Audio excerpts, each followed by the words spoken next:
Chers tous, bonjour Cash. Mercredi 20 novembre 2024. C'est bien le 20 aujourd'hui? Ouais, c'est exact. Alors, j'ai été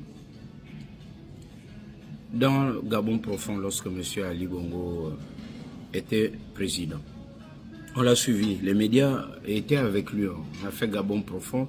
Il y a même la scène culte des coupés en gelée. J'étais là et c'est moi qui vais même le titiller avec mon équipe. Enfin, on ne pouvait pas dire non. Pourquoi M. Ali Bongo décide de faire la route économique, quitter Libreville et rejoindre Franceville? Il a dit qu'il devait le faire. J'étais au conseil des ministres délocalisés. Alors, entre-temps, il y a eu la censure, mes émissions, enfin, ne passaient plus. Je reviens en 2024, il y a un coup d'État. Je refais pratiquement le même circuit, rien n'a changé, bien au contraire, la situation s'est empirée. Vous voulez que je dise quoi? Non, c'est bon, c'est pas bien grave. Et là-bas vivent des Gabonais. Il y a des Gabonais qui vivent, des Gabonais. Alors, on parle de quoi dans les réseaux sociaux? On parle de quoi? Si on est conscient de ça, l'état d'abandon très prononcé du pays, à un moment on se dit, bon, on est Gabonais, bon, écoutez, unissons-nous pour relever ce pays. Sinon, on devient les derniers en Afrique, les autres sont en train de se moquer de nous. Regardez les Gabonais, ils ne savent pas ce qu'ils veulent, ils passent le temps à bouder et leur pays en retard. Quelqu'un vient faire son coup d'État. Appelons ça coup d'État du téléphone portable ou de, je sais pas moi, de la fleur qui est derrière, le palais. Donnez tous les qualificatifs. Qui a eu l'audace, le courage d'oser faire ça? Et ça a marché. Qui? Même l'affaire avec Kelly, ou bien vous-même vous avez vu, même, enfin, qui a même osé pointer son nez dehors? Chacun était dans sa maison. On est comme ça. Maintenant, aujourd'hui, ce sont les injures, les injures. Nous avons un pays à construire. Est-ce que vous pensez aux autres? On est égoïste et on vient faire le buzz en parlant des Gabonais. Faites le buzz avec l'affaire des Gabonais. On sait que qui ont perdu l'emploi. Les entreprises en redressement judiciaire bâclées. Est-ce que vous entendez parler de ça? Est-ce que vous savez quel est le texte qui régit le milieu du bois, le code, enfin, les conventions collectives liées au secteur bois?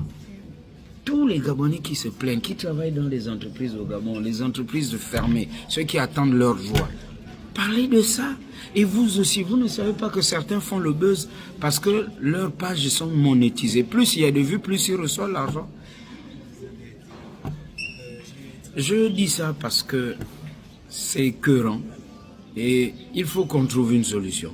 Soit on réglemente les réseaux sociaux au Gabon, on peut le faire. On bloque. Parce que vous ne pouvez pas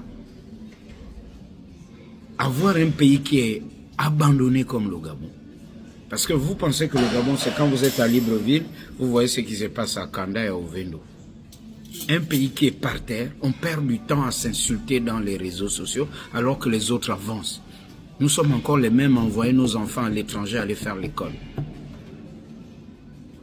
Nous sommes encore les mêmes à ne pas comprendre quels sont les secteurs que M. Ali Bongo a vendus ou mis en location longue durée au Gabon, les secteurs stratégiques. Il y a des pans entiers de notre pays qui ne nous appartiennent plus en ce moment. Ça veut dire que même si c'était vous ou moi, président du Gabon, vous ne pouvez rien décider, il faut revoir ces accords-là.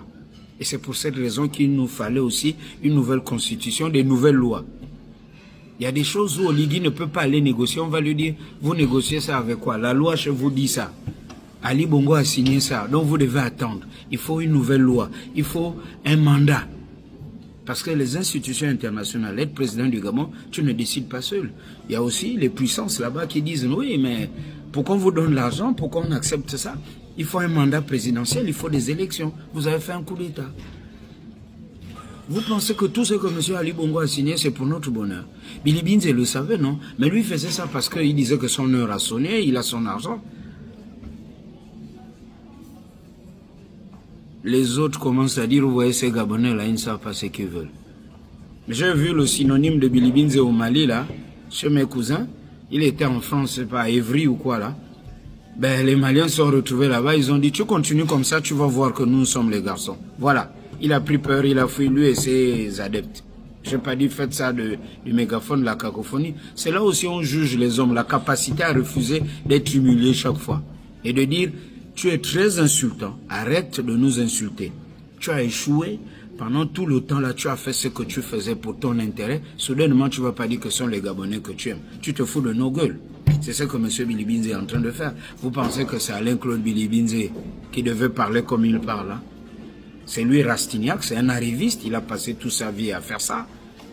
Sophiste parce qu'il parle pour ne rien dire, les belles paroles dans la forme et dans le fond, c'est vide.